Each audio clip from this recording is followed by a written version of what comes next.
This is what I bought. This car is called the Franks, and the name of the company which manufactured it is this. As you can clearly see, it's an authentic Indian car. Alright, I'm pretty sure that many of my viewers are very familiar with this badge. Yes, you're right. This S badge represents Suzuki, a Japanese car manufacturer, which everyone knows. But listen, the thumbnail of this video isn't a clickbait.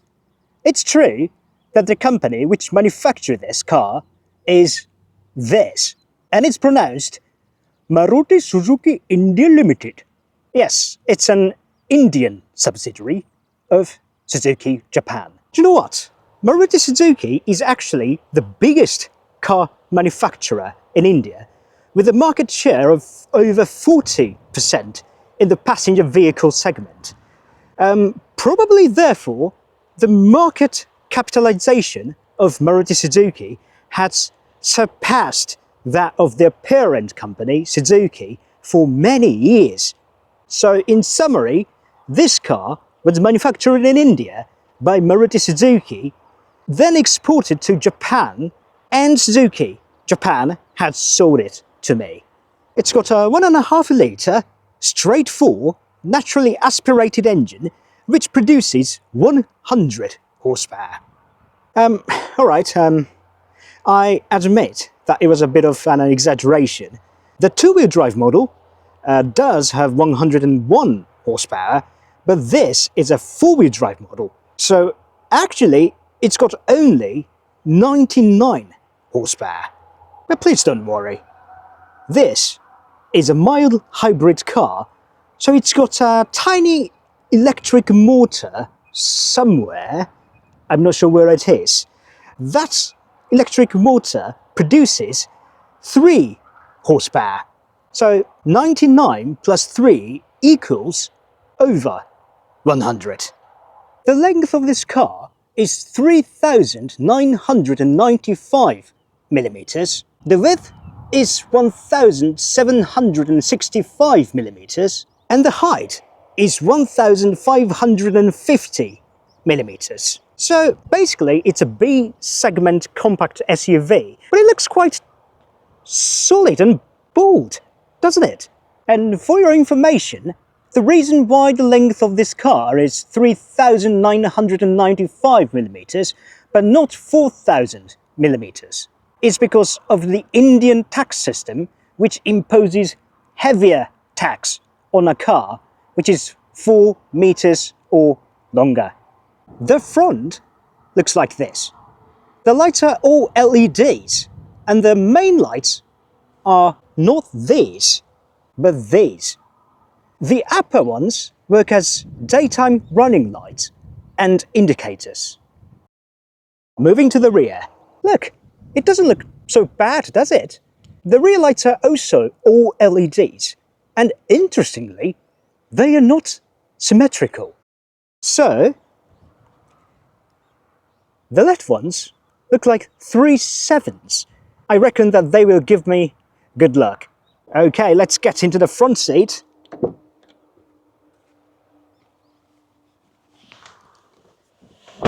As you can see, brown and silver everywhere.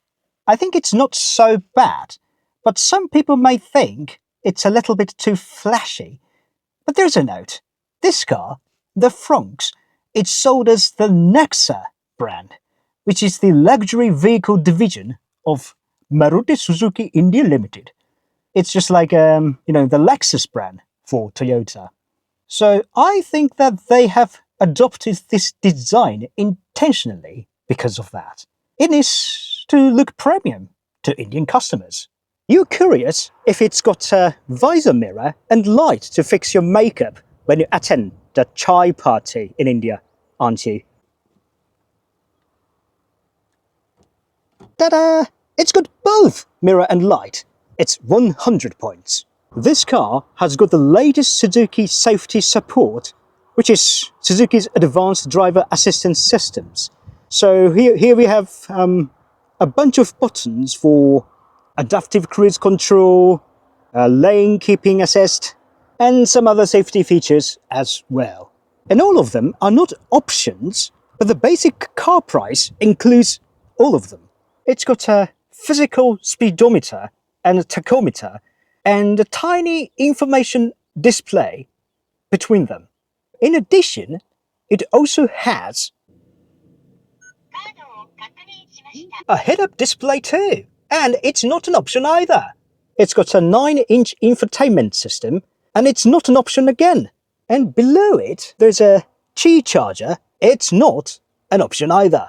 The transmission of this car is not a CVT, but a 6-gear AT.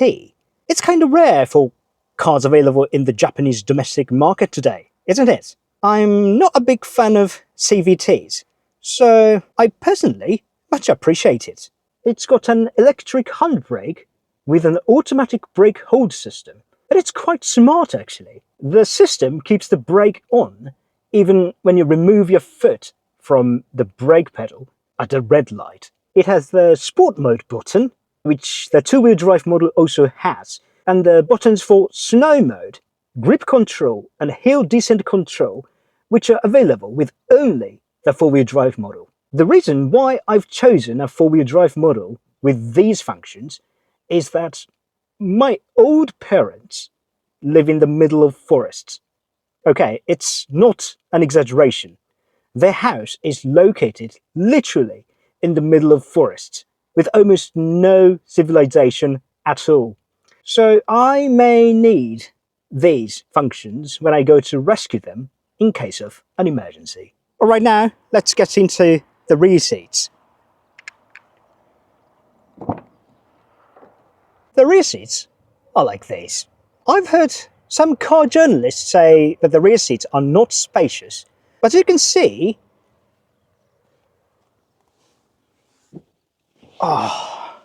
you can easily fit in even if you have a head, and it even has more than enough space to put a plush doll of your Oshi. Alright, let's open the boot.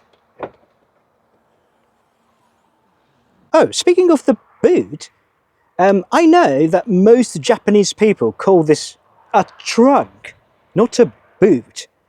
Frankly speaking, that's wrong.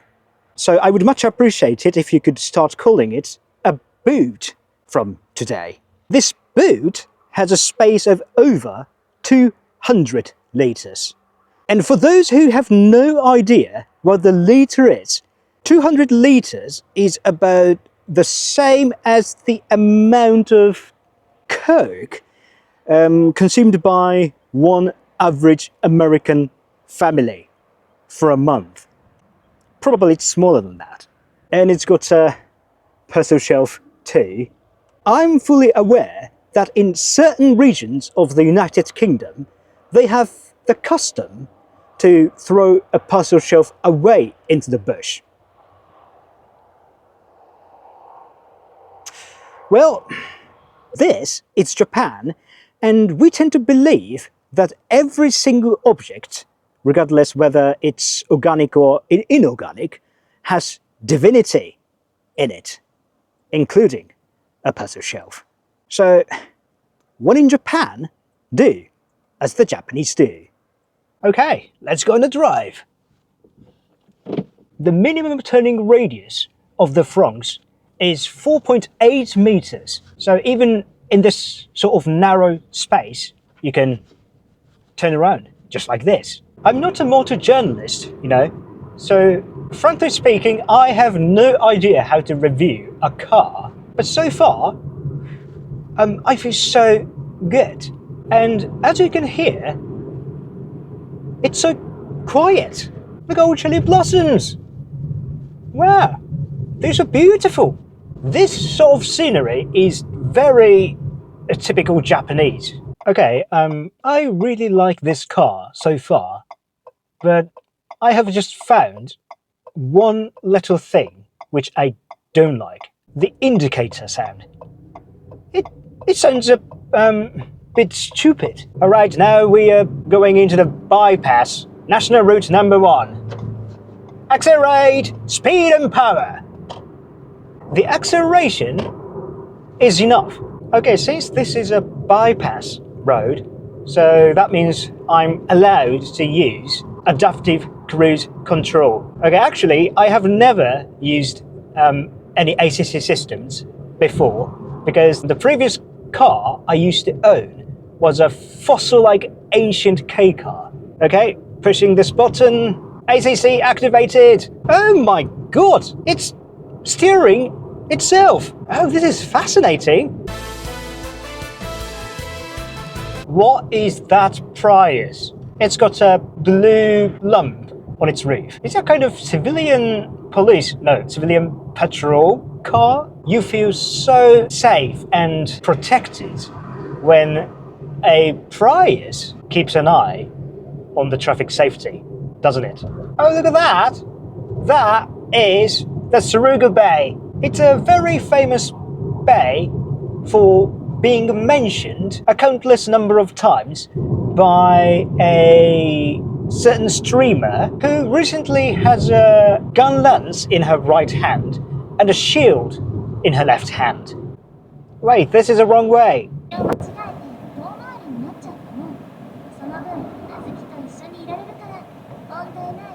Wait, how did you detect that? After I enjoyed a pilgrimage with my Oshi, I decided to drive on winding roads around Mount Fuji. Alright, now let's test the combination of the sport mode and the manual transmission mode.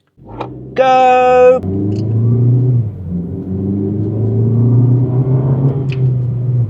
It's fast! Oh my god, I really like this. Okay, it gets too fast too easily, so you need to restrain yourself. I was so happy to drive on roads around Mount Fuji, at a safe speed of course, until I came to know this. Wait, what? The electronic toll collection system has a serious system failure today. Practically speaking, I can't use the motorway to go home. Does that mean I have to drive local roads all the way to go home? Alright, on that terrible bombshell, it's time to end. Thank you so much for watching. Good night.